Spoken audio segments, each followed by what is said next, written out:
कोटि कोटि प्रणाम करता हूँ। आज हम लोग जो स्त्रोतस पढ़ रहे हैं उसमें अभी हमने जितने स्त्रोतस पढ़ लिए हैं, मैं उम्मीद करता हूँ कि आप लोगों को सारे मेरे पढ़ाए हुए समझ आ रहे होंगे। तो आज हम लोग अस्थिव स्त्रोतस और मज्जाव स्त्रोतस इसके बारे में विस्तार से चर्चा करेंगे, क्योंकि ऐसे पेशेंट हमारे प्रैक्टिस में आते हैं जिनको अस्थि व स्त्रोतस की दृष्टि होती है। तो उनको हम लोग को कैसे देखना चाहिए, क्या लक्षण रहता है, क्या चिकित्सा करते हैं, यह जानना बहुत जरूरी है। और यही चीज हम लोग आगे जब काय चिकित्सा का एक एक व्याधि देखेंगे तो उसमें दोष दुष्य समूर्छना कैसे हो रही है, ये अस्थि व स्त्रोतस की दृष्टि होती है तो क्या क्या लक्षण आते हैं, मज्जा व स्त्रोतस की दृष्टि होती है तो क्या क्या लक्षण आते हैं, इसका हम विस्तार से चर्चा करेंगे। लेकिन अभी मैं जैसे ए बी सी डी पढ़ते हैं, जब कोई एल के जी यू के जी में जाता है, प्ले ग्रुप में जाता है तो ए बी सी डी पढ़ते हैं, तो वैसे ही मैं स्त्रोतस के बारे में शॉर्ट में बता रहा हूँ। क्योंकि ना इस यही चीज बाद में आएगा तो फिर हाई लेवल का हम लोग बड़ा बड़ा व्याधि जब देखेंगे, जैसे होशिमोटो डिजीज है, अलग अलग जो डिजीजेस देखेंगे हम लोग, टर्नर सिंड्रोम देखेंगे, फिर अलग अलग जो बीमारियां देखेंगे, आईबीएस देखेंगे, इरिटेबल बॉयल सिंड्रोम, अलग अलग सिंड्रोम देखेंगे, अलग अलग डिजीजेस देखेंगे। उसको आयुर्वेद के दृष्टिकोण से हम जब एनालिसिस करेंगे तो इस सारे स्त्रोतों का उसमें इन्वॉल्वमेंट कैसा है वह सब हम लोग बाद में करेंगे। तो जैसे कोई भी अल्फाबेट सीखना जरूरी होता है, वैसे ही आयुर्वेद का स्त्रोतस शरीर यह समझना बहुत जरूरी होता है। एबीसीडी जैसे सीखते हैं, हिंदी में अगर पढ़ना है तो अ आ इ ई पढ़ना जरूरी होता है। संस्कृत में भी जो व्याकरण है, स्वर और व्यंजन पढ़ना जरूरी है। उसी तरह से आयुर्वेद अगर समझना है तो वात पित्त कफ, फिर दोष धातु मल स्त्रोत सब समझना जरूरी है। तो इसीलिए मैं इन सबको, ये सारे पॉइंट्स को कवर करते हुए फिर काय चिकित्सा के एक एक व्याधियों को हम लोग करेंगे और हम लोग एनालिसिस करेंगे। अगर ये फेसबुक पे हो रहा है तो आप लोग ना सुनिए इसको, कुछ आप लोगों की शंका होती है तो आप लोग कमेंट बॉक्स में डालिए। और दूसरा बात है कि एक व्हाट्सएप ग्रुप है हमारा आयुष दर्पण का, तो उसमें बहुत सारे नोट्स और केसेस का डिस्कशन किया जाता है। जो लोग बहुत ज़्यादा इच्छुक हैं वो लोग, मैं अपना ये लेक्चर समाप्त होने के बाद अपना व्हाट्सएप नंबर दे दूंगा, वो लिंक से आप लोग कनेक्ट होके और फिर व्हाट्सएप ग्रुप में आ जाइए, क्योंकि वहां पर हम लोग दिन रात ऐसे चर्चा करते रहते हैं। तो सभी का फायदा हो रहा है प्रैक्टिस ओरिएंटेड, जिनको भी सीखना है। तो दूसरा बात है कि अस्थि व स्त्रोतस क्या होता है, इसके बारे में मैं पहले बताता हूँ और उसके बाद में आप लोग अपने अपने प्रश्न मुझे कमेंट बॉक्स में डालिए, जिससे मैं आप लोगों के उत्तर दे सकूं। अस्थि व स्त्रोतस है, उसका दुष्टि का कारण क्या होता है। तो ऐसा बताया कि चरक विमान स्थान 5वां चैप्टर में 25th नंबर का श्लोक है, इसमें अस्थि व स्त्रोतस की दुष्टि का कारण बताया है। तो वो ऐसा बताया कि व्यायामात, अति व्यायाम अगर किया जाता है, अति संशोपात, अस्त्यामति विघट्टनात्, अस्थि वाहिनी दुष्यंती विरुद्धानाम च सेवनात्। मतलब अति व्यायाम करना, व्यायाम से भी नॉर्मल बताया है। दिनचर्या में अगर हम देखेंगे तो व्यायाम बताया कि अर्ध शक्ति निश्चय हुआ, मतलब अर्ध शक्ति ही व्यायाम करना चाहिए। लेकिन जो लोग जिम में जा रहे हैं, हैवी एक्सरसाइज कर रहे हैं, या फिर जो व्यायाम कर रहे हैं, मतलब पहले के जमाने में क्या होता था कि महाराष्ट्र में कोल्हापुर जगह है, वहाँ पे तालीम में लोग जाते हैं जिनको बॉडी बिल्डिंग करना होता है, और वो पहलवानी करते हैं, फिर वजन उठाते हैं। तो उनका खाना पीना अगर देखेंगे ना तो अंडा, घी, दूध ये सब खिला के, ये प्राचीन परंपरा में आया था कि घी बहुत ज्यादा खिलाना है, भैंस का घी, गाय का घी खिला के और फिर वजन बढ़ाओ, उतना व्यायाम करो और उतना एक्सरसाइज करो, तब मसल जो बनता था वो स्ट्रांग बन जाता था। आजकल क्या हो रहा है कि प्रोटीन पाउडर, मतलब ऑपोजिट सारा चीज हो रहा है, रुक्ष चीजें ज्यादा दी जा रही है, हाई प्रोटीन पाउडर। एक तो मेरे पास पहलवान आए थे, वो जिम में जाते थे, तो वो क्या बोलते थे कि मैं ना विटामिन B12 का, बी कॉम्प्लेक्स का मैं इंजेक्शन लेता हूँ, उसमें काली मिर्च का पाउडर डालता हूँ, उसको मिक्स करता हूँ और उसका इंजेक्शन लेता हूँ तो मेरे मसल बनने लगे। कुछ लोग क्या करते हैं कि टेस्टोस्टेरोन लेवल बढ़ाना चाहिए, तो टेस्टोस्टेरोन का जो इंजेक्शन आता है वो एम्प्यूल से आता है, उसको लेके और फिर इंजेक्शन डालते हैं कि मसल्स अच्छा हो। मतलब ये कृत्रिम रूप से जो वजन बढ़ाया जा रहा है और जिम में बहुत ज्यादा हैवी वजन उठाना, तो ये सब क्या हो रहा है कि ये व्याधि उत्पन्न कर रहा है। यहाँ पर बता रहे हैं कि अति व्यायाम करना, शरीर की शक्ति नहीं है तब भी अति व्यायाम करेंगे तो इससे अस्थि व स्त्रोतस जो है, स्त्रोतस का मतलब है कि सर्कुलेटरी सिस्टम, जहां पर अस्थि यह धातु का भाव पदार्थ ये सर्कुलेट हो रहा है वह दूषित हो जाता है, और यह चीज हमें प्रैक्टिस में देखने को मिलता है। उसी तरह से अब आप बोन्स इज इक्वल टू अस्थि, इसको मत देखिए कि बोन्स में ऑस्टियोपोरोसिस हो गया तो हम लोग ये देंगे, कैल्शियम सप्लीमेंट देंगे। आयुर्वेद के हिसाब से हेतु देखिए और आयुर्वेद के हिसाब से लक्षण देखिए। आयुर्वेद का दृष्टिकोण होना चाहिए, भले वो वही चीज है, बोन और अस्थि वही है, लेकिन हमें आयुर्वेद की दृष्टि से देखेंगे तो बहुत सारे प्रश्नों का उत्तर मिल जाता है।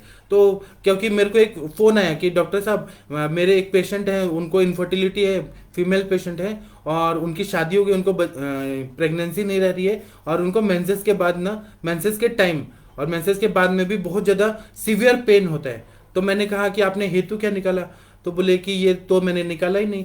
फिर आप केवल दवाई बताइए और उनको पेन किलर लेना पड़ता है। तो मैंने कहा कि पेन किलर, आप क्या आयुर्वेद के पैरेलल कोई पेन किलर चाहते हैं? तो मैं आपको पेन किलर बता दूंगा, त्रयोदशांग गुगुल, महायोगराज गुगुल और फिर मीठा सुरंजन ऐसे बता दूंगा। लेकिन आप व्याधि को पूरी तरह से चिकित्सा करना चाहते हैं तो आपको हेतु समझना पड़ेगा उनका क्या क्या, जैसे वेगा विरोध कर रही हैं क्या, या फिर वो रात्रि जागरण कर रही हैं क्या, चिंता कर रही हैं, भय कर रही हैं, भय में है, इस तरह से आप हेतु निकालिए। फिर संप्राप्ति कैसे कैसे बनी वो हमें देखना है कि पहले पहले उनको ज्वर हो गया है क्या, वो बहुत ज्यादा स्ट्रेस में रही, डिप्रेशन में रही क्या, और खाने में रुक्ष। अभी मेरे पास कुछ और पेशेंट आते हैं, वो बोलते हैं जिनको जैसे ऑस्टियोआर्थराइटिस वगैरह हो गया है, मैं आप लोग को लेके आऊंगा, यहाँ पर दिखाऊंगा, मतलब लाइव दिखाऊंगा इंटरेक्टिव सेशन में।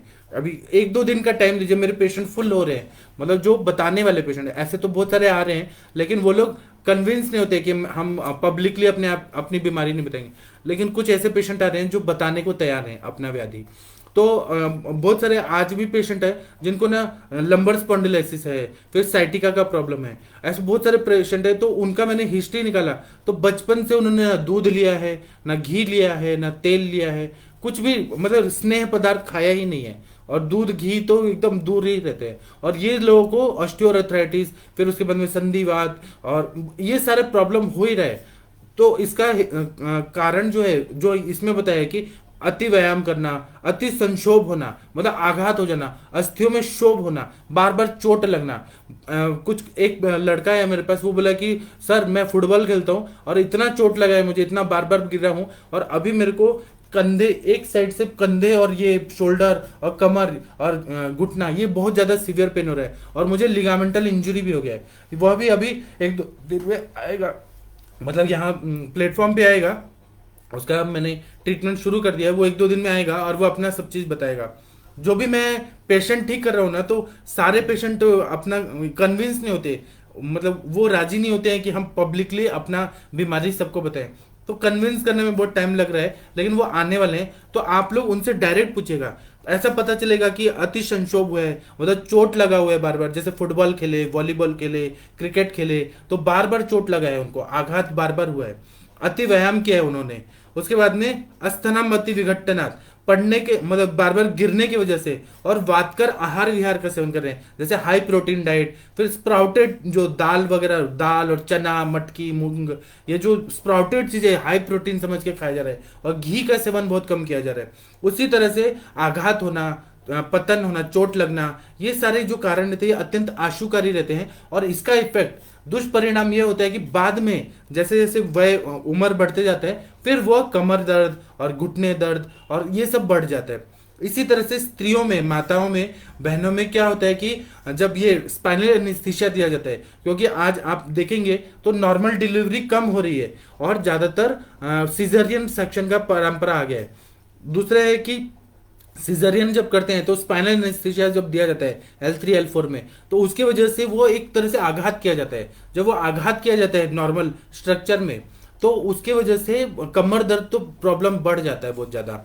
उसी तरह से खाना पीना भी इस तरह से इतना रुक्ष रहता है कि मेंसेस का प्रॉब्लम रहता है, वेगों का धारण किया जाता है, रात्रि जागरण, जब से इंस्टाग्राम आ गया है और अभी तो टिकटॉक बंद कर दिया, नहीं तो लोग ना टिकटॉक देखते थे ना, तो रात को 12 बजे से सुबह तक टिकटॉक, पूरा लॉकडाउन तो ऐसे ही गया, टिकटॉक टिकटॉक वो देखते रहो, उसमें अलग अलग डांस मूवमेंट्स रहेगा और फिर उसी में एंजॉय करते रहो। टाइम कब भी जाता था पता ही नहीं चला, पूरा लॉकडाउन में ऐसे हुआ। और बाद में सभी लोग को जॉइंट पेन होने लगा, बीपी बढ़ने लगा, कोलेस्ट्रॉल बढ़ने लगा, ऐसे बहुत सारा तकलीफ बढ़ गया लॉकडाउन की वजह से। और लॉकडाउन की वजह से क्या हुआ, रात्रि जागरण बहुत ज्यादा हुआ, लोग कभी भी सोना, कभी भी उठना, खाना पीना बहुत ज्यादा न्यूट्रिशियस खाना, ये सब से बहुत सारी बीमारियां बढ़ी हैं। और हम लोग बस कोरोना व्याधि इसको जानते हैं कि कोरोना बहुत ज्यादा हो गया, लेकिन लॉकडाउन की वजह से सारे दोष दुष्य ये सब गड़बड़ होने लगे, और इसका परिणाम बाद में भी होने वाला है। ये मत सोचिए कि कोरोना गया तो अगर ध्यान नहीं दिया गया तो ये बाद में भी जॉइंट पेन, कमर दर्द, sciatica, lumbar spondylosis, cervical spondylosis, frozen shoulder, सारे वात की व्याधियां होने ही वाली है।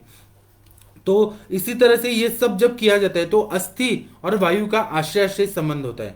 अस्थि और वायु का आश्रय संबंध होता है, तो उसकी वजह से जितना वायु का प्रकोप होगा उतना अस्थि धातु को वो विकृत करेगा, अस्थि व स्रोतस को दुष्ट करेगा। दूसरा एक और चीज बताया जाता है कि ये जो रहता है ना, अपना जो अस्थि धातु रहता है वही शरीर का बल का आधार रहता है। जितना अस्थि धातु मजबूत रहेगा उतना शरीर टिका रहेगा। अगर उसमें डिजेनरेटिव चेंजेस आने लगे अस्थि धातु में तो सारे जॉइंट्स में पॉलीएथ्रालजिया या फिर अलग अलग व्याधियां होने लगती हैं। इसलिए अस्थि व स्त्रोतस को ध्यान रखना बहुत जरूरी है। और आफ्टर मेनोपॉज भी स्त्रियों में जो कैल्शियम की कमी होने लगती है, कैल्शियम डेफिशिएंसी होने लगती है, तो एलोपैथी के डॉक्टर्स कैल्शियम सप्लीमेंट्स देते हैं। तो वह केमिकल होता है, वह एब्जॉर्ब होगा कि नहीं होगा, कैल्शियम सप्लीमेंट देने के बाद भी पेशेंट ठीक होते हैं कि नहीं ठीक होते हैं। लेकिन आयुर्वेद इसका उत्तर इतना अच्छा देता है कि वायु बढ़ा हुआ है, तो वायु बढ़ा है, वायु का रुक्ष गुण बढ़ा है, वायु का शीत गुण बढ़ा है, उसकी वजह से स्तंभ हो रहा है, फिर बहुत ज्यादा जकड़ाहट हो रही है, बहुत ज्यादा स्टिफनेस आ रहा है। तो उसमें क्या करते हैं हम लोग, स्नेहन करते हैं, तेल का बस्ती देते हैं या घृत पान कराते हैं। तो यह जो है स्निग्ध चीज हम जब देते हैं तो वायु का शमन हो जाता है। यह केवल कॉन्सेप्ट आयुर्वेद का है।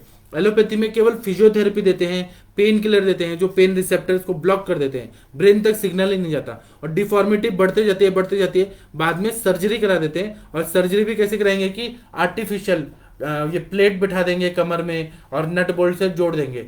अगर नी में है तो टोटल नी रिप्लेसमेंट वो पूरा कर देंगे, पेल्विक रीजन में है तो टोटल पेल्विक पूरा रिप्लेस कर देंगे, तो पेल्विक बोन रिप्लेस कर देंगे। तो ये कोई चिकित्सा है क्या कि रोबोट जैसा बना दो, एक अंग निकालो दूसरा डालो और नट बोल्ट की तरह चला दो और वो भी ठीक होगा कि नहीं ठीक होगा? वो परमानेंट एक तरह से डिसेबिलिटी बना देते हैं। यह एलोपैथी का साइंस है। मतलब वो डॉक्टर्स केवल सर्जरी पे ज्यादा जोर देते हैं, नहीं तो पेन किलर, फिजियोथेरेपी, इतना ही, कैल्शियम सप्लीमेंट, बस इतना ही। इसके अलावा वो क्योर करने पे उनका जो साइंस है वो उतना नहीं टेक्नोलॉजी हाई है। उनका टेक्नोलॉजी साइंस में है, उनका फिजिक्स में है, एमआरआई में है, सीटी स्कैन में है, इमेज बहुत अच्छा से निकालते हैं, वो सब में है। लेकिन चिकित्सा में उनका साइंस इतना परफेक्ट नहीं है कि कोई मतलब जिसको हम बोलते हैं कि मेडिसिन से किसी का लंबर स्पॉन्डिलाइसिस उनकी मेडिसिन से ठीक हुआ, आज तक उतना साइंस गया नहीं है, और उनको फिर आयुर्वेद में आना ही पड़ता है। जो लोग आयुर्वेद को मानते हैं, एलोपैथी डॉक्टर्स भी, वो लोग आयुर्वेद पे विश्वास करते हैं। वो भले मुंह से ना बोले लेकिन वो अपना इलाज तो आयुर्वेद वालों से ही कराते हैं और ठीक भी जाते हैं। तो इसीलिए जितने भी आप लोग श्रेष्ठ चिकित्सक हैं, आप लोगों का बहुत ज्यादा स्कोप है। अस्थि व स्त्रोतस को अच्छे से पढ़ लीजिए, समझ लीजिए और पंचकर्म सीख लीजिए। जिन लोगों को सीखना है, जिनको सिखाने के लिए गुरु नहीं मिले हैं, वो आप मेरे पास आइए, मैं आप लोग को 7 दिन 8 दिन ऐसे रहूंगा रख के और दिखा दूंगा, सिखा दूंगा। आपके हाथों से आप लोग करेंगे, पंचकर्म अगर करेंगे तो आप लोग को एक कॉन्फिडेंस आ जाएगा और पेशेंट का आप लोग देखेंगे कि पेशेंट ठीक हो रहे हैं। तब वो जो प्रैक्टिकल चीज होता है, अब मैं थेराटिकल कितना भी अच्छा बड़ा बड़ा बात बोल दूं, जब तक आप प्रैक्टिकल करेंगे नहीं, आप देखेंगे नहीं, समझेंगे नहीं, तो आप लोग कैसे सीखेंगे? इसलिए ना प्रैक्टिकली ये पंचकर्म और ये सारा चीज देखना चाहिए। फिर उसके बाद में before treatment MRI, after treatment MRI, क्या चेंजेस आ रहे हैं ये देखना बहुत जरूरी। इसलिए प्रैक्टिकल जीना करना है। और मैं अपने जमदग्नि सर के पास 12 साल रह के देखा हूँ, सीखा हूँ, इसलिए मुझे इतना कॉन्फिडेंस है कि मैं ठीक कर सकता हूँ। केवल थेरोटिकल तो मेरा पीएचडी तक हो गया पढ़ाई। थेरोटिकल पढ़ना वो अलग बात है, प्रैक्टिकल करना। आप लोग देखेंगे कि बड़े बड़े जो डॉक्टर हैं, मतलब पहले के जमाने में एमडी और पीएचडी नहीं होते थे, बीएमएस लोग ही होते थे, और बीएमएस लोग ही कॉलेज में प्रोफेसर भी नियुक्त होते थे। तो वो बीएमएस लोग का इतना प्रैक्टिकल नॉलेज इतना परफेक्ट होता था कि मतलब इतने पंचकर्म सेंटर इतने अच्छे अच्छे चलाते थे। तो बाद में फिर एमडी का वैल्यू आ गया कि एमडी करना कंपलसरी है जॉब के लिए। और वो भी एमडी कैसे कराया जाता है कि कॉलेजेस में उतना पढ़ाया नहीं जाता, बस थीसिस लिखो, टाइप करो, प्रेजेंट करो, बस हो गया। ये इसी में 3 साल वेस्ट कर दिए जाते हैं, जबकि वहां पे प्रैक्टिकल दिखाना चाहिए, पेशेंट को ठीक करते हुए दिखाना चाहिए। यह आज आयुर्वेद की दुर्दैवता है। और दूसरा है कि ऑन पेपर टीचर रखा जाता है हर कॉलेज में, ऑन पेपर मतलब जो क्वालिफाइड लोग हैं और जो एक्सपर्ट हैं उनके द्वारा ये जो कॉलेज के प्रोफेसर वगैरह उनको रखना चाहिए, और जो बच्चों को सिखा सके, प्रैक्टिकल नॉलेज ज्यादा दिखाएं तो वो ज्यादा होता है। जैसे अंजना सक्सेना मैडम है, वो कितना अच्छी गायनेकोलॉजिस्ट हैं जो प्रैक्टिकल करती हैं और पेशेंट पे करके रिजल्ट देती हैं, तो उनसे सीखने वाली बात है।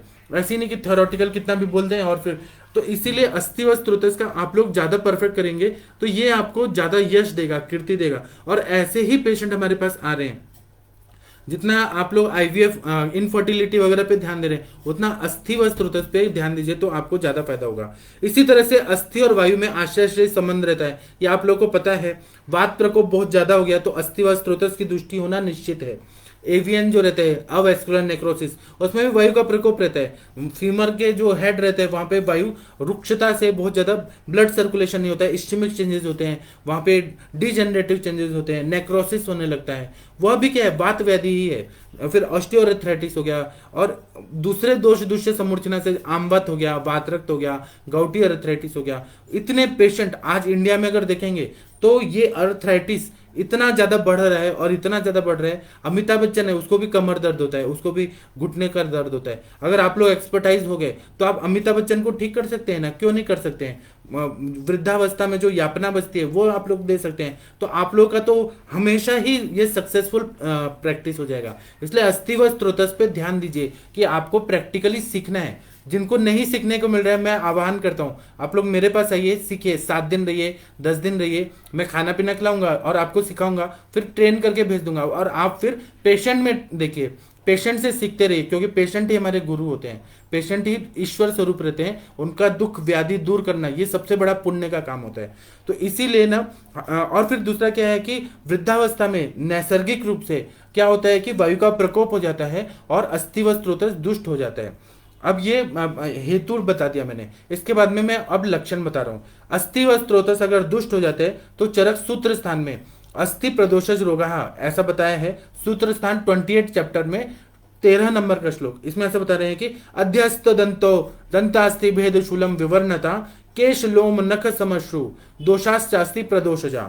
इसका मतलब यह है कि अस्थि पे अस्थि आना, अस्थि वृद्धि जब होती है तो हड्डी पे हड्डी आ जाता है, दांत पे दांत आ जाता है, विकृत दांत बहुत सारे आने लगते हैं, तो यह अस्थि व स्त्रोतस दुष्ट हो जाता है। तो अति प्रवृत्ति संगोवा सिराणाम ग्रंथियों पिचा, इसमें अति प्रवृत्ति होती है, अस्थि जो रहता है वो ज्यादा आने लगना, ये हो गया, हड्डी पे हड्डी आने लगा। उसी तरह से अधिदंत, यह भी मैंने बता दिया। उसी तरह से दंत भेद होना, जब बहुत ज्यादा ना अस्थि व स्त्रोतस दुष्ट हो जाता है तो कैल्शियम की कमी हो जाती है, अस्थि जिस चीज से बना है वह कम होने लगता है। तो उसी तरह से जो ये दांत वगैरह रहता है ना, उसमें क्रैक्स पड़ जाते हैं बहुत ज्यादा, उसमें चूरा चूरा बनते हैं। आप लोगों ने देखा होगा प्रेगनेंसी के टाइम में भी जो माताएं बहनें रहती हैं उनका क्या रहता है कि दांत जो रहते हैं वो टूटने लगता है छोटे छोटे पार्टिकल्स में।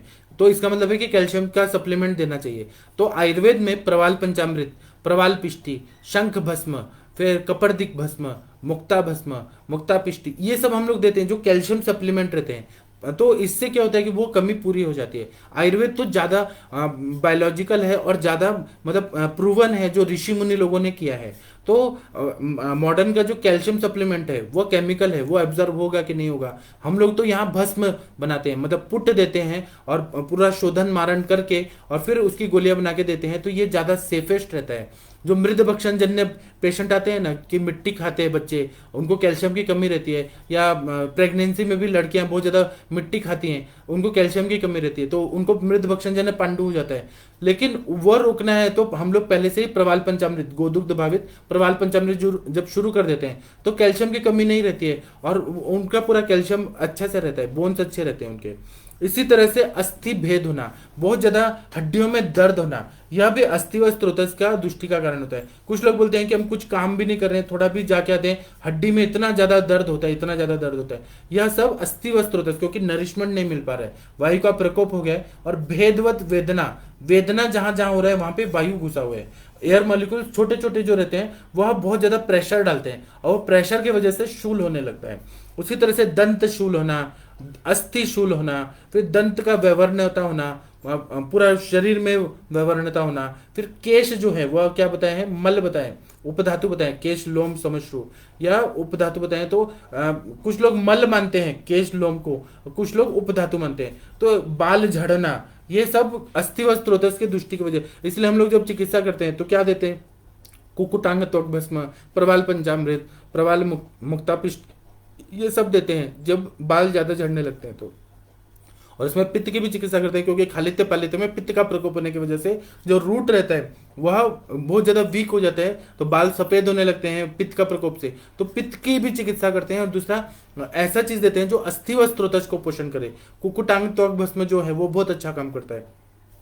इसी तरह से रोम जो रहते हैं वह भी विकृत होने लगते हैं। नाखून जो रहते हैं उसमें स्केली स्किन पड़ जाए, मतलब ऐसे स्केल पड़ने लगते हैं या क्रैक्स होने लगते हैं नाखून में, अस्थि धातु का क्षय होने की वजह से होता है। इसी तरह से दाढ़ी मूछे इन पर भी इफेक्ट आता है, और ये ज्यादा बढ़ने लगना या उनका क्षय होना या फिर वो काला पड़ना या अलग अलग विकृत हो जाना, ये सारे जो होते हैं अस्थि व स्त्रोतस की दृष्टि की वजह से होते हैं। और विकृत स्वरूप का होना यह भी अस्थि व स्त्रोतस का होता है। फिर कुनक होना, उसी तरह से अस्थि में तोद होना, अस्थि में शूल होना, ऐसा सुश्रुताचार्य जी ने भी बताया है। और कुछ लोग बोलते हैं कि दांत जो है वह अस्थि धातु का उपधातु है। दांत, तो दांतों में भी विकृति आना, जितने डेंटिस्ट लोग हैं ना वह कैल्शियम सप्लीमेंट देते हैं, लेकिन आयुर्वेद इसमें ज्यादा अच्छा काम कर सकता है। केवल वो लोग को बाकी जो प्रोसीजर है वो करते रहें, सर्जरी वगैरह में वो लोग एक्सपर्ट हैं, लेकिन मूल रूप से दांतों को अच्छा रखना है, दांतों को हाइजीन अच्छा रखना है, दांतों को मजबूत रखना है, तो आयुर्वेद की चिकित्सा ज्यादा अच्छी रहती है। उसी तरह से ये बताया जाता है कि केश लोम नख समश्रु, मतलब दाढ़ी मूछ और ये रोम जो अपने रोमकूप रहते हैं और बाल, ये अस्थि धातु के मल बताए हैं। कुछ लोग उपधातु बोलते हैं, लेकिन ज्यादातर ये बोला जाता है कि ये मल रूप में ही रहते हैं। तो इसके वजह से मल की भी विकृति होती है, मतलब बालों का विकृत होना। आप लोग देखेंगे कुछ कुछ पूर्व रूप है, जैसे प्रमेह का पूर्व रूप है, उसमें ऐसा बताया कि बालों में जटाएं होने लगती है, ऐसे वो पूर्व रूप का बताया है। तो यह पूर्व रूप क्यों होता है, प्रमेह में अस्थि धातु का भी विकृति होता है, वो भले जलीय धातु नहीं है लेकिन वहां पर भी नरिशमेंट नहीं मिलता है, इसलिए बालों में जटाएं होने लगती है, बाल झड़ना। और आप लोगों ने देखा होगा किडनी फेलियर के जो पेशेंट होते हैं ना, जो अरिष्ट सूचक रहते हैं, तो उनके ना मांग पड़ जाती है, जैसे मैंने एक मांग यह लगाया है, ऐसे बहुत सारे मांग पड़ जाती है। तो यह अस्थि व स्त्रोतस की दृष्टि से अरिष्ट सूचक लक्षण होता है। अस्थि व स्त्रोतस को जानना बहुत जरूरी है, केवल ज्वाइंट और बोन्स पर ही नहीं रहता, पूरा शरीर में जो भी सॉरी जो धारणा शक्ति देता है। ऐसा माना जाता है कि जैसे वेरिकोज वेन्स होता है, वेरिकोज वेन्स में वेन्स जो रहते हैं उसमें धारणा शक्ति कम हो जाती है, इसलिए वो डायलेट होके और वेरिकोसिटी आ जाती है और वेरिकोज वेन्स हो जाते हैं।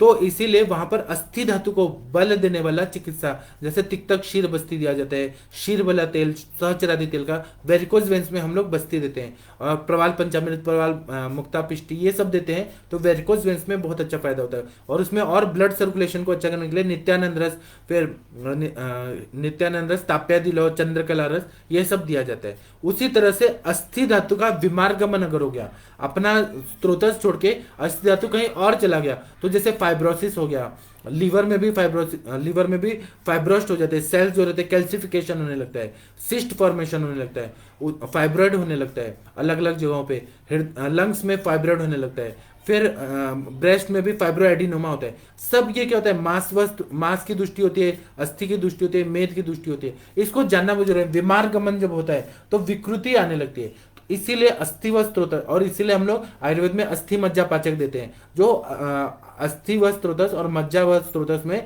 आम की उत्पत्ति और स्त्रोतरोध करे उसको पचाए, इसलिए अस्थि मज्जा पाचक का प्रयोग किया जाता है। अब चिकित्सा में आते हैं तो चरक सूत्र स्थान में 28 चैप्टर में 25 नंबर का श्लोक है, इसमें यह बताया है कि अस्थि व स्त्रोतस में अगर दुष्टि हो गई है तो क्या चिकित्सा देना चाहिए। आप लोग अगर बेसिक ये चीज अभी मैं पढ़ा रहा हूं, इसको फिर से सुनिए और आप अपने ग्रंथ भी पढ़िए, अपने आप सबके पास सारे चरक सुश्रुत वाग्भट माधव निदान सब है, आप लोग श्रेष्ठ चिकित्सक हैं, उसको पढ़िए, फिर सोचिए, चिंतन करिए, मनन करिए, चिंतन मनन अपना स्ट्रांग होना चाहिए। उसके बाद में डिस्कस करिए हमारे साथ इंटरेक्टिव सेशन में, और उसके बाद में पेशेंट पे देखिए, पेशेंट में देखने के बाद एनालिसिस करिए, जो नहीं समझ आ रहा है फिर से इंटरेक्टिव सेशन में आइए। तो ऐसे बार बार अभ्यास जब करेंगे ना तो पुनः पुनः जो किया जाता है उसको अभ्यास बोलते हैं, और वो अभ्यास करने से ही इंसान परफेक्ट हो जाता है। जितना अभ्यास, अभी मेरे जमदग्नि सर हैं, वो क्यों सक्सेसफुल डॉक्टर हैं? क्योंकि उन्होंने, अगर देखा जाए तो इतने करोड़ों लोगों को उन्होंने अम्ल पित्त ठीक किया है, उन्होंने इतने सारे पेशेंट का हाइपर ये मतलब पिगमेंटेशन ठीक किया है, फिर उन्होंने कुष्ठ रोग ठीक किया है, प्रमेह रोगी ठीक किए हैं। तो वो अभ्यास करते रहते हैं, एक ही काम बार बार करते रहते हैं, अलग अलग मेडिसिन देते हैं, और उससे क्या रिजल्ट आ रहा है क्या नहीं आ रहा है उसका एनालिसिस करते हैं, उसका डेटा बनाते हैं, फिर दूसरे पेशेंट है तो उसमें और क्या चेंज हुआ वो देखते हैं।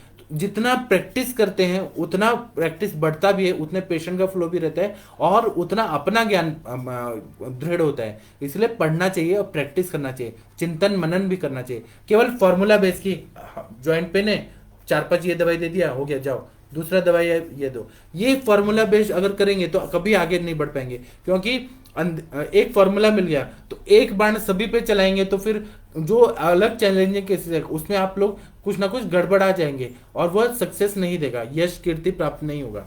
इसलिए बार बार प्रैक्टिस करना चाहिए, बार बार पढ़ना चाहिए, एक ही चीज को बार बार पढ़ना चाहिए। फिर चिकित्सा में ऐसा बता रहे हैं कि अस्थ्याशयाणम व्याधि नाम पंचकर्माणि भेषजम बस्त्य शीर सर्पिशी तिक्तोप कोपहितानि च। मतलब अस्थि और वायु का आशय से संबंध होता है, तो इसीलिए वायु की चिकित्सा, सर्वश्रेष्ठ वायु की चिकित्सा क्या है? तो बस्ती चिकित्सा है, और बस्ती को अर्ध चिकित्सा बोला है। तो इसमें आप निरू बस्ती दे सकते हैं, रासने रंड मुलादी निरू बस्ती, या फिर दश मुलादी बस्ती, निर्गुंडी का क्वात का बस्ती, अलग अलग क्वात का बस्ती दे सकते हैं, माधु तेलिक बस्ती दे सकते हैं, अनुवासन बस्ती दे सकते हैं, मात्रा बस्ती दे सकते हैं, तेल की बस्ती या काढ़ा की बस्ती, या माधु तेलिक या मांसरस की बस्ती, या दूध की बस्ती, अलग अलग जो बस्तियां होते हैं, या अपना सिद्धि में भी अलग अलग जो बस्तियां हैं उसका प्रयोग करते हैं। तो अस्थि व स्त्रोतस में बहुत अच्छा फायदा होता है। इसी तरह से ऐसा बताते हैं कि या एव पुरुष धरा कला साहेब अस्थि धरा कला, ये सुश्रुताचार्य जी ने बोला है कि जो पुरुष धरा कला है वही अस्थि धरा कला है। तो जितना हम पुरुष धरा कला पे काम करेंगे वह अस्थि धरा कला को अच्छा करेगा, अस्थि धरा पे काम करेंगे तो पुरुष धरा कला अच्छा होगा। इसीलिए इसको ध्यान में रखते हुए इसका मैं एक लेक्चर लूंगा, अस्थि धरा कला और पुरुष धरा कला, उस पर मैं और डिटेल में बताऊंगा। अभी शॉर्ट में बताना जरूरी क्योंकि मुझे और भी स्त्रोतस पढ़ाना है, और हर चीज का एक ये होता है कि कौन सा टॉपिक कहाँ कब पढ़ाया जाए। क्योंकि ना एक ही चीज मैं पढ़ाऊंगा तो आप लोग बोर हो जाएंगे, मुझे ऐसा आप लोग को अटैक मतलब ऐसे जोड़ के रखना है, और आप लोग को नया नया चीज सिखाना है जो आपके प्रैक्टिस में काम है। प्रैक्टिस ओरिएंटेड ही ये जो मैं लेक्चर ले रहा हूँ, मुझे यहाँ ग्रंथ और अपना पांडित्य प्रूफ नहीं करना है कि मैं बहुत श्रेष्ठ हूँ, मुझे आप लोगों को आगे बढ़ाने का है, आप लोगों के लिए मैं इतना मेहनत करता हूँ। तो इसीलिए अस्थि व स्त्रोतस के लिए बस्ती चिकित्सा सबसे महत्वपूर्ण है। बस्ती के लिए दूध का प्रयोग किया जाता है, घृत का प्रयोग किया जाता है, सिद्ध घृत का प्रयोग किया जाता है, मासरस का प्रयोग किया जाता है, स्निग्ध द्रव्य और दीपन पाचन और दीपनीय जो तिक्त रसात्मक या कटु रसात्मक घृत है उसका प्रयोग किया जाता है। कटु रस इसलिए कि आम का पचन हो, तिक्त रस इसलिए कि वहां पे ये पित्त का शमन हो, और तिक्त रस जो जैसे गुडुची हो गया, पटोल हो गया, किरात तिक्त हो गया, यह तिक्त रस होके भी यह इनका जो विपाक होता है वह अस्थि व स्त्रोतस को बल देता है। हम लोग दूसरे तिक्त रस का प्रयोग नहीं कर रहे हैं, तिक्त क्षीर बस्ती में हम लोग दूसरे का नहीं कर रहे हैं कि वह वायु का प्रकोप करे। यह ऐसे दवे हैं जो रसायन का कार्य करते हैं और अस्थि व स्त्रोतस को मजबूत करते हैं, ऐसे चीजें ये अपवाद स्वरूप रहते हैं जो तिक्त रस का प्रयोग करते हैं। इसी तरह से बता रहे हैं कि तिक्त रस जो रहता है वो सूक्ष्म स्त्रोतोगामी रहता है, आम का पचन करता है, और ऐसे जब घृत महातिक्त घृत, गुगुल तिक्त घृत जो तिक्त रसात्मक घृत का प्रयोग करते हैं तो अस्थि व स्त्रोतस में इसका प्रयोग करने से क्या हो जाता है कि यह वहां अस्थि धातु का जो भी आम है उसका पचन करते हैं, और स्नेहन करने के लिए वो अस्थि धातु जो रहता है वहां तक वो पहुंचा गामित्व रहता है, इसलिए तिक्त रसात्मक द्रव्यों का ही प्रयोग किया जाता है। मधुर रसात्मक जो है वो आम का पचन कभी नहीं करेगा। अगर हम शतावरी आदि घृत देंगे, अश्वगंधा घृत देंगे, वो उतना अच्छा काम नहीं करेगा जितना गुगुल तिक्त घृत करेगा, जितना पंच तिक्त महातिक्त घृत करेगा। इसलिए तिक्त रसात्मक घृत का प्रयोग करने से बहुत अच्छा फायदा होता है। जो तिक्तक क्षीर बस्ती है उसमें मधुर रसात्मक बस्ती उतना काम नहीं करेगा जितना तिक्तक क्षीर बस्ती का काम रहता है। गुड़ूची और कुटकी जो है यह द्रव्य जो है वो बहुत ज्यादा महत्वपूर्ण रहते हैं, वो रसायन कार्य करते हैं, और अस्थि व स्त्रोतस पे गुड़ूची और कुटकी इनका बहुत ज्यादा सिग्निफिकेंट रोल रहता है, माइक्रो सर्कुलेशन को अच्छा कर देते हैं गुड़ूची और कुटकी। इसलिए उसका प्रयोग हम लोग बस्ती के रूप में तिक्तक क्षीर बस्ती या घृत बस्ती इन सब में हम लोग करते हैं तो बहुत अच्छा फायदा होता है।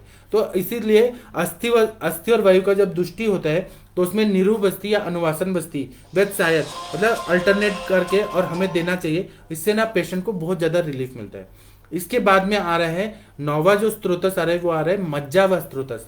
मज्जाव स्त्रोतस जो है वो बहुत ज्यादा महत्वपूर्ण रहता है।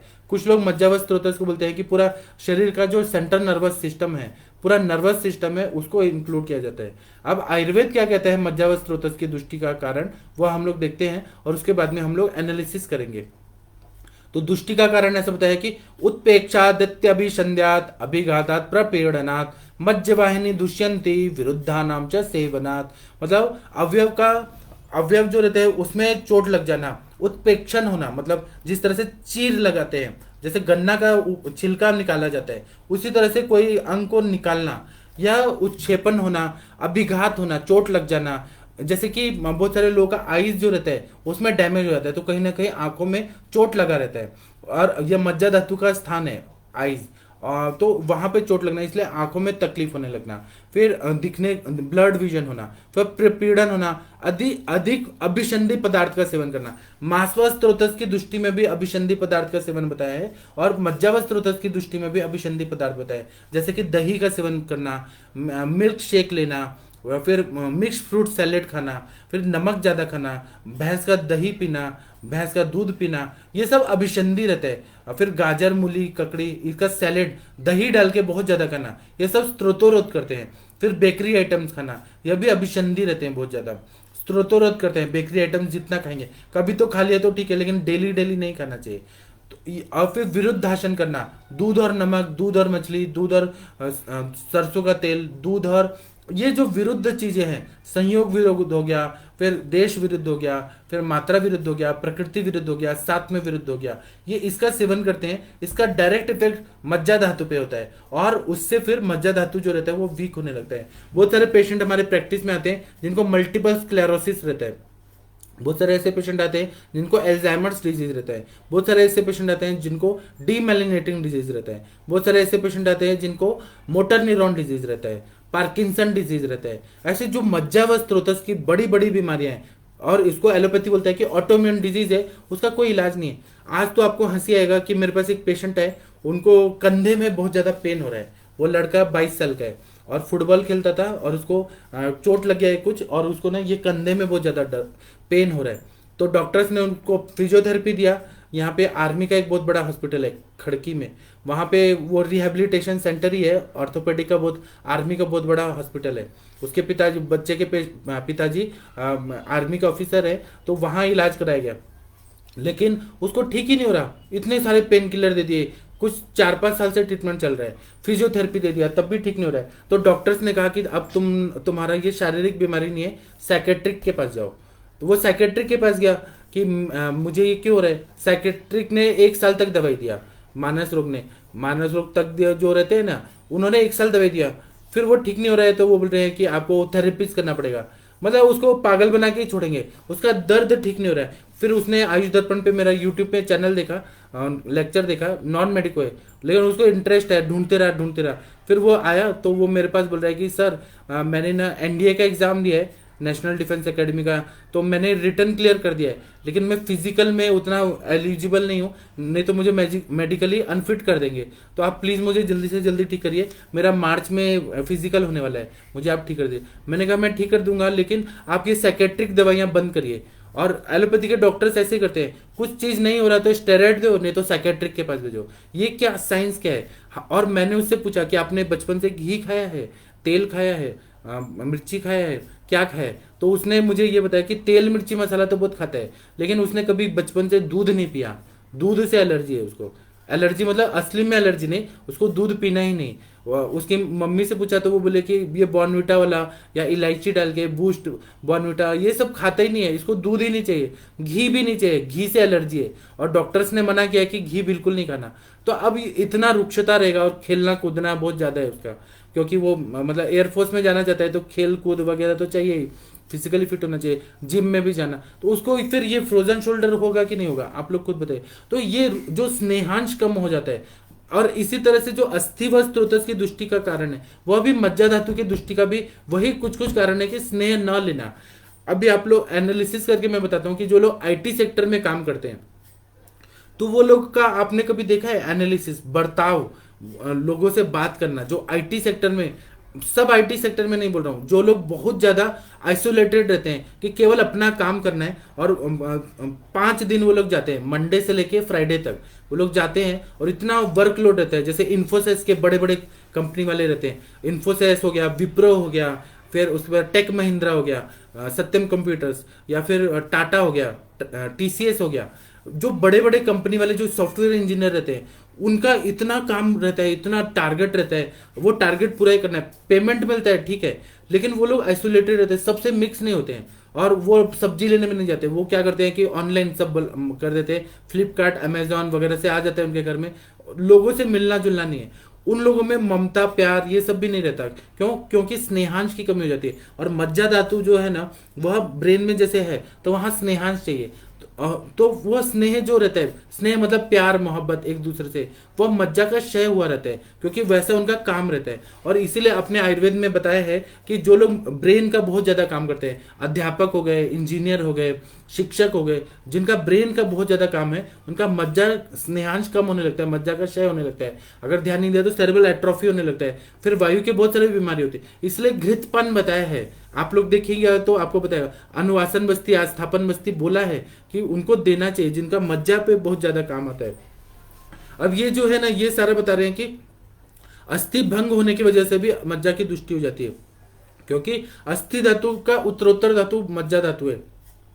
और अगर मज्जा का विकृत पोषण हो रहा है, अस्थि व स्त्रोतस में दुष्टि है और मज्जा का पोषण नहीं हो रहा है, उससे भी मज्जा व स्त्रोतस की दुष्टि हो जाती है। आंखों से न दिखना, आंखों से कमजोर होना, चश्मा लग जाना, छोटे बचपन में ही चश्मा लग जाना। क्यों लग रहा है चश्मा आजकल? आप एनालिसिस करिए, क्योंकि माताएं जो हैं वह घी वगैरह से परहेज कर रही हैं, घी खाना ही नहीं है। पहले के जमाने में घी इतना खिलाया जाता, अब जो माताएं नहीं खा रही हैं घी वगैरह, तो बच्चों में वो फिर चश्मा लगेगा ही, इंद्रिय दौर्बल्यता हो गई, बच्चों को टिनिटस होने लगता है, आवाज आने लगती है, फिर उनका स्मेल का प्रॉब्लम रहता है, उनको दिखाई नहीं देता है, फिर बच्चे वीक रहते हैं, बच्चों को फ्रैक्चर हो जाता है, बच्चे मतलब ये सब क्यों हो रहा है? क्योंकि आजकल मॉडर्न स्टाइल में प्रोटीन, कार्बोहाइड्रेट ये ज्यादा दो, आयरन सप्लीमेंट ये दो, लेकिन स्नेह मत दो, बिल्कुल भी मत दो। ये विकृति आ रही है, इसलिए सारे बच्चे वगैरह कमजोर हो रहे हैं। तो अब इसके लक्षण बता रहे हैं कि रुख पर्वणाम भेदो भ्रमो, रुख पर्वणाम भ्रमो मूर्छा दर्शनम तमस तथा अरुषम स्थूल मूलानम परपजानाम च दर्शनम। मतलब मज्जा व स्त्रोतस जो रहता है उसका मूल स्थान क्या है? तो अस्थि और संधि बताया है। सरक्त मज्जा ऐसा जो बताया ना, जो बोन्स के अंदर जो बोन मैरो रहता है उसको मज्जा बताया है। मॉडर्न भी साइंस ये मानता है और आयुर्वेद भी मानता है। प्रकर्सर सेल्स रहते हैं, वह ऑस्टियोजेनेसिस करते हैं। तो वहां पर अगर मज्जा का स्नेहांश कम रहेगा तो अस्थियां भी बहुत ज्यादा वीक हो जाएंगी, क्योंकि मूल स्थान है अस्थि और संधि ही मूल स्थान है। संधियों में भी स्नेहांश की कमी हो जाएगी तो ऑस्टियोआर्थराइटिस वगैरह हो ही जाएगा। बोन्स भी वीक हो जाएंगे, ऑस्टियोपोरोसिस हो जाएगा, बोन डेंसिटी कम होने लगेगा, बोन खराब होने लगेंगे। फिर धनुष जो रहता है उस तरह से पैर जो रहते हैं वो मुड़ने लगते हैं, मतलब बेंड होने लगते हैं। ये सब अस्थि व स्त्रोतस की कमजोरी की वजह, उसमें मज्जा धातु की भी स्नेहांश की कमी हो जाती है, इसीलिए संधि शूल होता है। बहुत सारे पेशेंट हमारे पास आते हैं कि सारे जॉइंट्स में पेन हो रहा है। फिर पर्व शूल होता है, छोटे छोटे हाथ की उंगलियों का जो जॉइंट है वो दर्द होने लगता है। अस्थि शूल होता है। फिर उसके बाद में ऐसा बता रहे हैं कि वात प्रकोप इतना ज्यादा होता है, स्नेहांश को कम कर देता है, मज्जा को कम कर देता है। इसकी वजह से व्रण प्रदेश में व्रणोत्पत्ति होती है, संधि प्रदेश में शोथ होता है, उसी तरह से शूल होता है, सारे जॉइंट्स में शूल होता है। फिर चक्कर आता है, मूर्छा होता है, तमा प्रवेश, आंखों के सामने अंधेरा छाता है। यह सब क्या है कि मज्जा व स्त्रोतस की दृष्टि की वजह से होता है। पर वह संधि जो रहते हैं वो ऊपर ऊपर ऐसे घूमने की तरह ऐसा फील होने लगता है। यह सारे लक्षण जो रहते हैं मज्जा व स्त्रोतस के दुष्टि के लक्षण होते हैं। अब चिकित्सा क्या करना है, हम लोग ना इसी को और इलेबोरेट करके और पढ़ेंगे। जब हम व्याधि पढ़ेंगे ना तो और हम इसको अलग अलग व्याधियों में, हमारे पास जो पेशेंट आएंगे क्लिनिकली, मैं आप लोगों को पेशेंट को बिठा के और आप लोगों से डिस्कस करूंगा आगे जो सेशन होगा। तो हम लोग ये देखेंगे कौन सा स्त्रोतस की दुष्टि है और कैसे सिम्टम दिख रहे हैं इसको। और केवल थेरोटिकल पढ़ लिया ना कि ब्रह्मो मूर्छा तमा प्रवेशस तथा, तो इतना करके हम भूल जाएंगे। जब हम पेशेंट देखेंगे, पेशेंट के सिम्टम देखेंगे, तो वह चीज बुक पिक्चर जो तैयार होते हैं दिमाग में, बुक पिक्चर और सामने का जो पेशेंट का वो याद हो जाता है। तो पेशेंट में देखना वो ज्यादा इंपॉर्टेंट है। चिकित्सा बता रहे हैं कि मज्ज शुक्र समुत्थानम औषधम स्वादु तिक्तकम अन्नम व्यवाय व्यायामादो शुद्धि काले च मात्रया। मज्जा व स्त्रोतस की दृष्टि जब रहती है तो मधुर रसात्मक और तिक्त रसात्मक द्रव्यों का प्रयोग प्रमुख रूप से करना चाहिए। इसी से बहुत अच्छा फायदा होता है। दोषों का यथा आवश्यक जब शोधन करना है, जैसे वमन करना है, विरेचन करना है, बस्ती करना है, रक्त मोक्षण करना है, नस्य करना है, तो वो ज्यादा फायदा करता है। इसलिए दोषों का शोधन होना चाहिए, जो विकृत दोष बढ़े हुए हैं। उसी तरह से बस्ती का प्रयोग करना मज्जा व स्त्रोतस की दृष्टि को ठीक करने के लिए अत्यंत आवश्यक है। मज्जा व स्त्रोतस अगर बहुत ज्यादा क्रॉनिक है, जैसे पार्किंसन डिजीज हो गया, मोटर न्यूरॉन डिजीज हो गया, मल्टीपल स्क्लेरोसिस हो गया, मैं ये जो व्याधियों को नाम बता रहा हूँ, इसको मैं एनालिसिस करके आप लोगों के सामने इसको प्रस्तुत भी करूंगा, एक एक व्याधि लूंगा और इसमें आयुर्वेद कैसे देखता है वो मैं बताऊंगा। तो डीमेलिनेटिंग डिजीज हो गया, अल्जाइमर डिजीज हो गया, ये सब व्याधियों में मज्जा व स्त्रोतस की 100% दृष्टि रहती है। तो इसीलिए और ये कृच्छ साध्यता की तरफ जाने लगते हैं। तो ऐसे में हम रौप्य भस्म देते हैं, अभ्रक भस्म देते हैं, ब्राह्मी देते हैं, जटामांसी देते हैं और सिद्ध घृत का प्रयोग करते हैं, जो मज्जा व स्त्रोतस की दृष्टि को पूरी तरह से ठीक कर देता है। बस्तियों का जो यापना बस्ती जो दिया जाता है, उसका प्रयोग बड़े बड़े जो Parkinson disease, motor neuron disease और अल्जाइमर्स डिजीज, ये सब से करने से पेशेंट काफी हद तक रिकवर हो जाता है, जिसका एलोपैथी में इलाज नहीं है। जो ऑटोइम्यून डिजीज बोल के कुछ कुछ दवाइयां निकाल के पेशेंट को बस ऐसे कर रहे हैं, आगे घसीट रहे हैं कि कैसे भी उसको मैनेज करके हमें रखना है। वो मैनेज क्योर नहीं होता। हम आयुर्वेद वाले क्योर करना जानते हैं, पेशेंट को ठीक करना जानते हैं। इसलिए आयुर्वेद और पढ़ना चाहिए और समझना चाहिए। जो चीज नहीं आ रहा है उस पर और सामूहिक रूप से जब रिसर्च किया जाता है डेटा के साथ, तो वो ज्यादा गुणकारी रहता है। इसलिए मैं आप लोगों को इतना मानता हूँ, दिल से मानता हूँ कि आप लोग आ रहे हैं, इतना मेहनत कर रहे हैं, इतना टाइम दे रहे हैं, तो आप लोग ऐसे करते रहिए। शुक्र व स्त्रोतस का जो हमें करना है वो हम लोग कल करेंगे। आज 2 स्त्रोतस कर लिया, अब अभी जो टाइम है वो आपके कमेंट पढ़ के और उसका उत्तर देने का आ गया। अब क्योंकि ना मुझे सब कुछ मैनेज करना होता है, एक ही लेक्चर में सब कुछ नहीं पढ़ा सकता हूँ ना। तो अभी डॉक्टर ठाकुर जी नमस्ते प्रणाम आपको, डॉक्टर कैलाश चावला जी नमस्ते प्रणाम आपको, जय आयुर्वेदा। डॉक्टर आकांक्षा ओझा जी नमस्ते प्रणाम आपको। आप लोग सर्वश्रेष्ठ चिकित्सक हैं, मुझे बहुत अच्छे लगते हैं आप लोग। डॉक्टर प्रियदर्शनी जी नमस्ते प्रणाम आपको, आप औरंगाबाद की डॉक्टर हैं। प्रियदर्शनी जी का तो बहुत नाम है, इन्होंने इतना मेहनत किया है, अपना प्रैक्टिस को प्योर आयुर्वेद से, पंचकर्म वगैरह से बढ़ा रही हैं। तो मुझे इतना खुशी होता है प्रियदर्शनी मैडम का सक्सेस स्टोरीज पुनः तक सुनाई देता है, बहुत अच्छा लगता है। डॉक्टर हिमांशु गुप्ता जी, आप तो कानपुर के डॉक्टर हैं, आप हमें भूल गए, बहुत दिन के बाद आए हैं। डॉक्टर हिमांशु गुप्ता जी, मैं आपको मिस कर रहा था बहुत दिन से, आप कृपया हमें छोड़ के मत जाइएगा। आप अपना कुछ कुछ जो बताते हैं वो बहुत इंपॉर्टेंट रहता है। डॉक्टर आकांक्षा जी इलाहाबाद की डॉक्टर बोल रही हैं, प्रयागराज की। एवियन में अस्थि मज्जागत क्षय की ट्रीटमेंट के साथ कुष्ठ की ट्रीटमेंट का विचार कैसे करना रहेगा, कृपया मार्गदर्शन करें।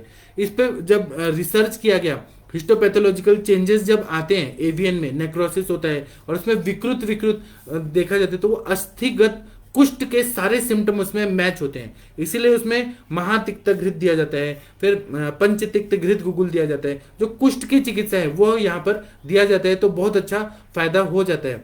वो उस पर हम एवियन पे कभी चर्चा करेंगे, तो मैं आपको डीप में बताऊंगा।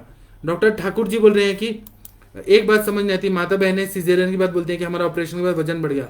हाँ देखिए, कोई सीजरियन जब होता है तो उसमें क्या होता है कि लोअर सेक्शन जब सीजरियन होता है तो पूरा वो मतलब गर्भाशय को कट करके और वो बच्चे को निकाला जाता है।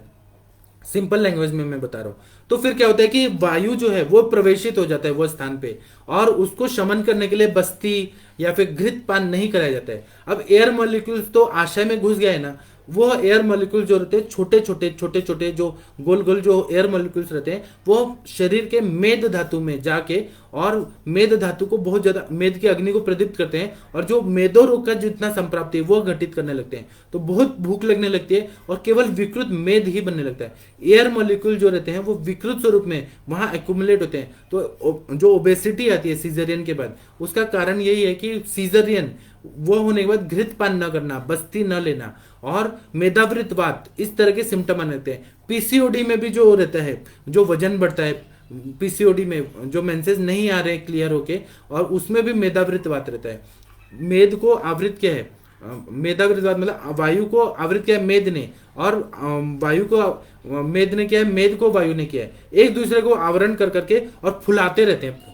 उनका खाना पीना देखेंगे तो ज्यादा खाना पीना तो ना खाती हैं जो सीजरियन के बाद। ऐसा थोड़ा है कि वो बहुत ज्यादा जो ये कुंभकर्ण की तरफ बहुत ज्यादा खाना कर लें, खाना उनका कम रहता है लेकिन शरीर फूकते जाता है। इसलिए चिकित्सा जो हम लोग देते हैं तो उसमें हम लोग अनुवासन बस्ती देते हैं। सहचर तेल का बस्ती दिया अगर 1 महीना, या क्षीरबला तेल का बस्ती दिया, या धन्वंतर तेल का बस्ती दिया। तो जो सीजरियन इंड्यूस्ड ओबेसिटी है, सेंट्रल ओबेसिटी है, उसमें काफी हद तक फायदा होता है क्योंकि हम वायु की चिकित्सा करते हैं और मेद पे भी चिकित्सा करते हैं, तो लेखन द्रव्य भी देते हैं, तो बहुत अच्छा फायदा हो जाता है। डॉक्टर सरोज देसाई जी नमस्ते प्रणाम आपको। डॉक्टर आशुतोष श्रीवास्तव जी बोल रहे हैं सर हेल्थ इंश्योरेंस पे सेमिनार कब करेंगे।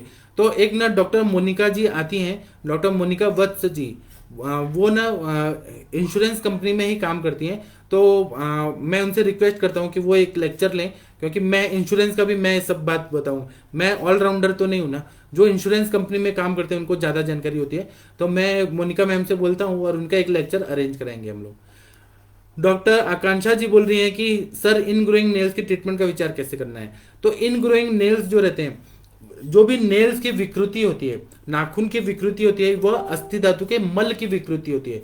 इसमें तिक्तक क्षीर बस्ती, जो हम लोग अस्थि व स्त्रोतस को ठीक करने का दे रहे हैं, तिक्तक क्षीर बस्ती अच्छा है।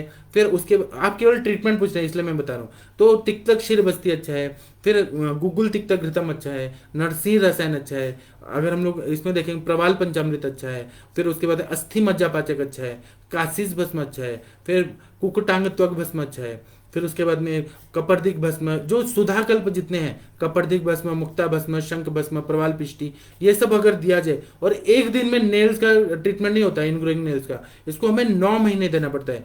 क्यों? क्योंकि बच्चा जो रहता है माता के गर्भ में 9 महीना रहता है, तब वो बालक बनता है। पूरा एम्ब्रियोलॉजी अपने पढ़ा है, एक दिन में नहीं। तो इसीलिए 9 महीने 1.5 साल ज्यादा दिन तक ट्रीटमेंट करते हैं, तो धीरे धीरे ये जो लक्षण होते हैं वो कम होते हैं। आजकल ऐसे पेशेंट बहुत आ रहे हैं जो लोग रात्रि जागरण वगैरह कर रहे हैं ना, उनके नाखूनों में काला कालापन बहुत ज्यादा आ रहा है क्योंकि वो वायु की रुक्षता से बढ़ रहा है। तो इसलिए तिक्तक क्षीर बस्ती जो है बहुत अच्छा फायदा करता है।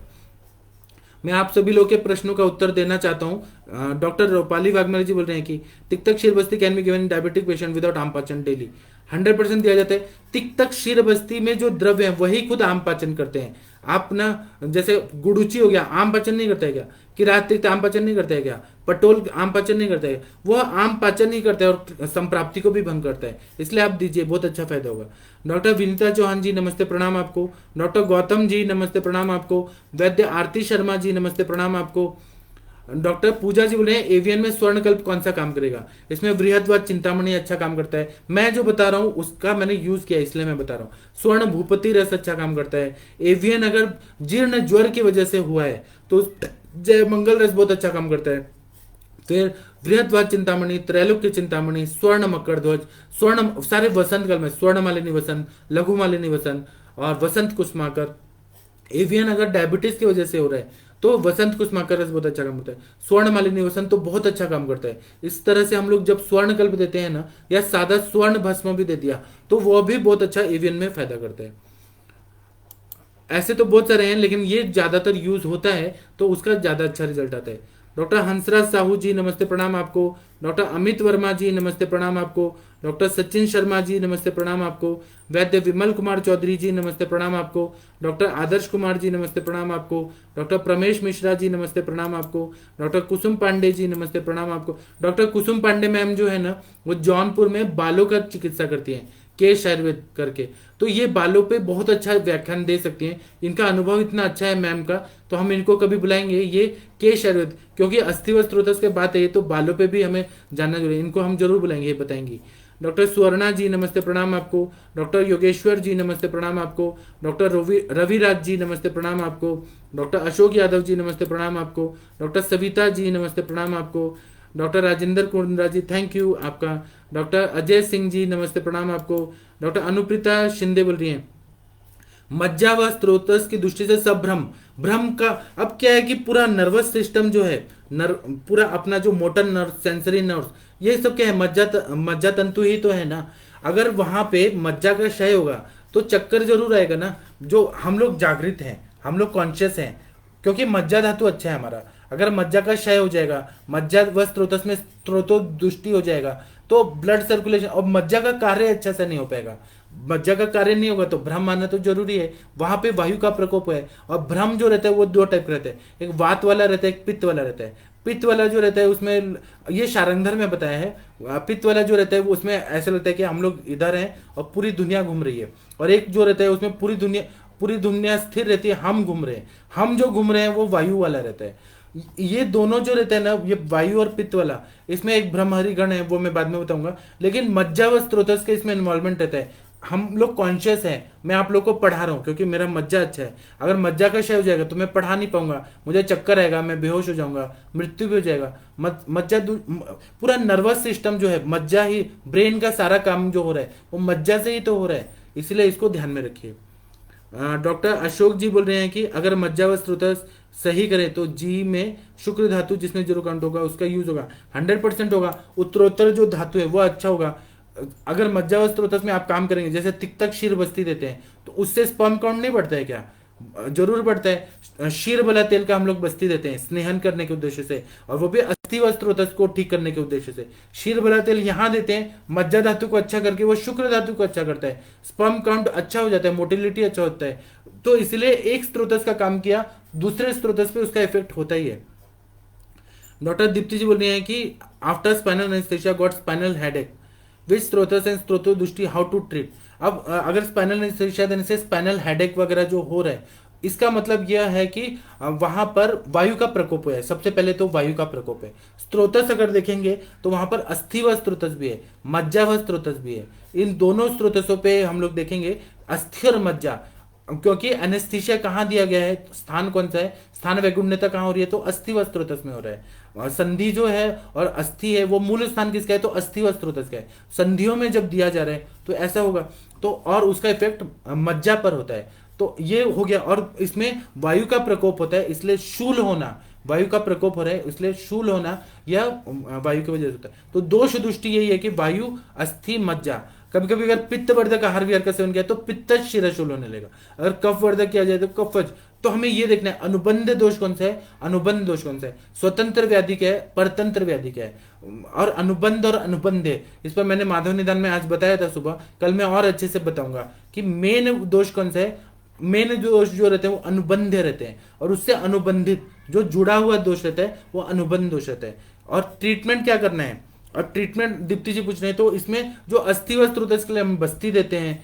आपने स्पाइनल एनेस्थीसिया की वजह से अगर स्पाइनल हेडेक वगैरह हो रहा है तो हम नस से देते हैं, हम उनको बस्ती देते हैं, अनुवासन बस्ती देते हैं। जैसे शीर बला तेल, बला सुगंधादि तेल, चंदन बला लाक्षादि तेल, धानवंतर तेल, बला सुगंधादि लाक्षा तेल, लाक्षादि तेल, ये सब का जब हम बस्ती देते हैं तो जितना स्नेहन होगा, वायु का प्रकोप कम होगा और पेशेंट को फायदा हो जाएगा। कमर दर्द भी ठीक हो जाएगा, हेडेक भी ठीक हो जाएगा। पूरा शरीर में जो शरीर फूल गया है उसमें सहचरादि तेल देते हैं जो मेद का कर्षण भी करता है, लेखन करता है, तो उससे पेशेंट ठीक हो जाते हैं। ये प्रैक्टिकल मैं अप्रोच बता रहा हूँ, जो मुझे रिजल्ट आए वो मैं बता रहा हूँ। डॉक्टर गगन अग्रवाल जी नमस्ते प्रणाम आपको। Doctor Sonali ji thank you, प्रणाम आपको। डॉक्टर अनीता जी नमस्ते प्रणाम आपको।